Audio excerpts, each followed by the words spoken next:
Ladies and gentlemen, gather round for a tale of technological ambition and the not-so-graceful art of crashing and burning. Picture it, the late 90s, a time when the world was still reeling from the Y2K scare.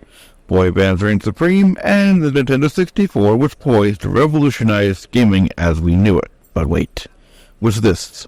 Enter stage left, the Nintendo 64DD, the technological equivalent of that one kid in school who swore they'd become a millionaire by selling pet rocks. Now imagine, if you will, Nintendo, the gaming juggernaut, strapping on its innovation boots and diving headfirst into the world of disk drives. Oh, the anticipation, oh, the hype.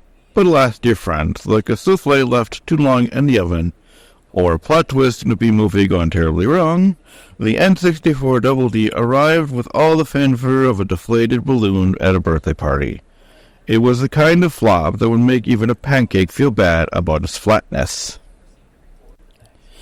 So grab your popcorn and settle in, because we're about to embark on a journey through the annals of gaming history, where dreams were dashed, wallets were emptied, and the Nintendo 64DD, well, let's just say it didn't exactly delight us with its brilliance. I'm Professor Retro, and this is Console Failures.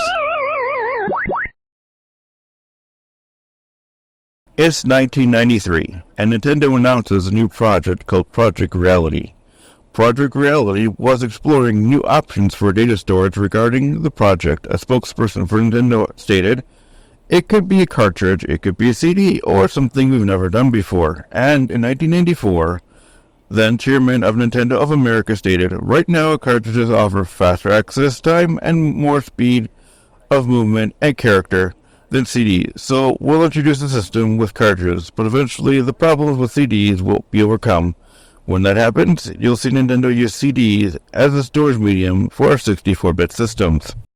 Nintendo had wanted to release the 64DD with the price of $99.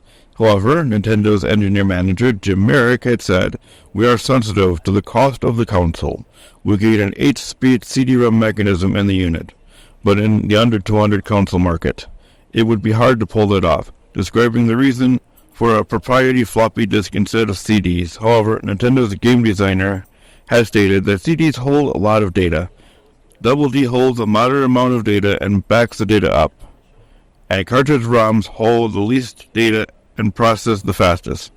By attaching a disk drive to the game console, they can drastically increase the number of possible genres. Nintendo President Hiroshi Yamauchi had announced that dual storage strategy at Nintendo's 1995 trade show, even though he intended to originally announce it at the 1996 trade show, with a launch time sometime in 1997, with no real specs given. However, computer and video games reported that the N64DD was going to have a 4-inch disk caddy, 150 megabyte floppy drive, 2.44 megabyte speed, 13 millisecond access, 2 to 4 megabytes of RAM upgraded, and costing about 20,000 yen, or about $200. The full reveal of the N64DD was officially at the November 22nd to 24th, 1996 trade show, where IGN reported that it was the biggest item at the show. The chairman of Nintendo of America has stated that the hardware was all finalized and that it has its own booth, and soon Nintendo's director of corporate communications also had the first announcement window for the first peripheral for the N64DD, which was scheduled for release sometime late in 1997 in Japan.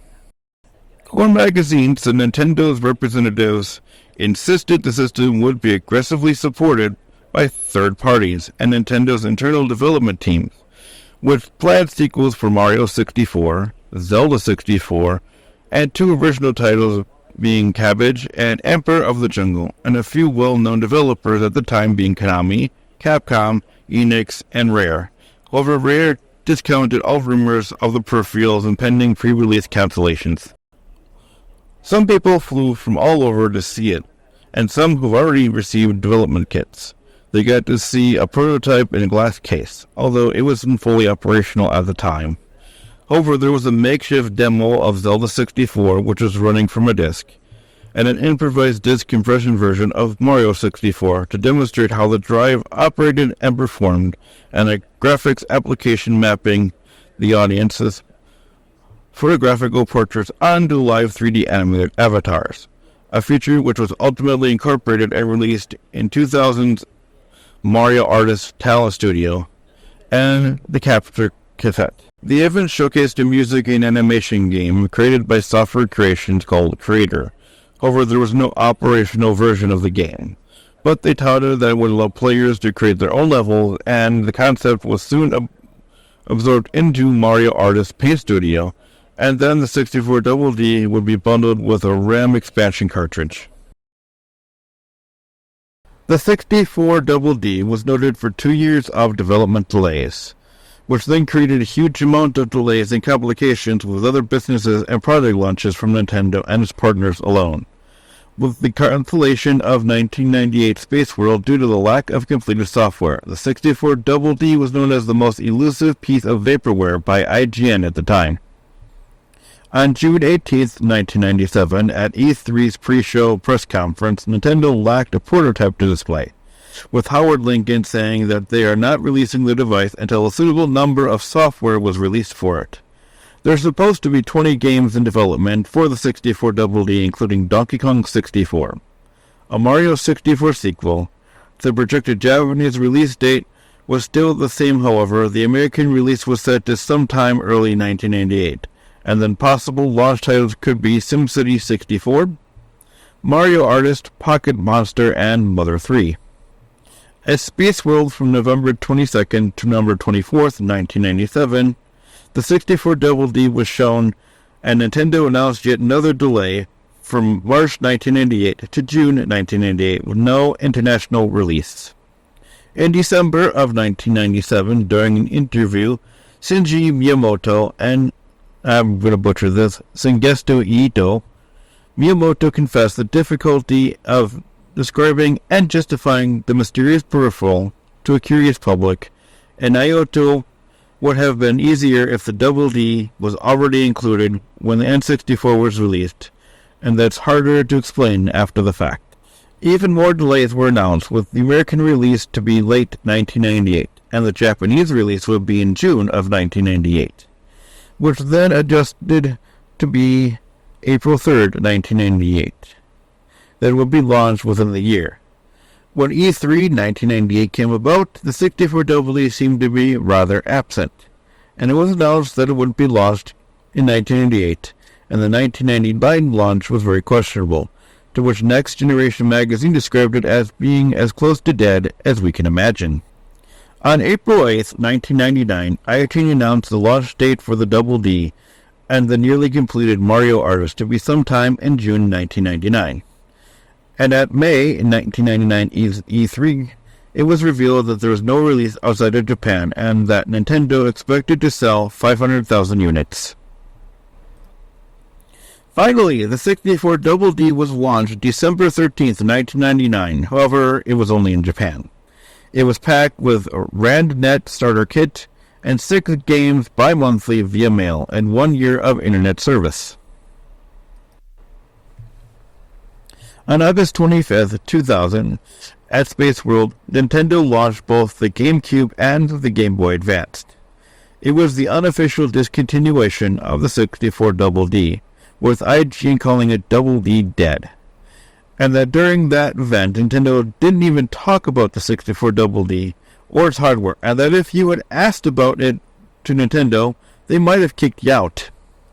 Finally, on October 2000, Nintendo announced the impending discontinuation of the 64DD and RandNet with 1,500 subscribers, and both were discontinued on February of 2001.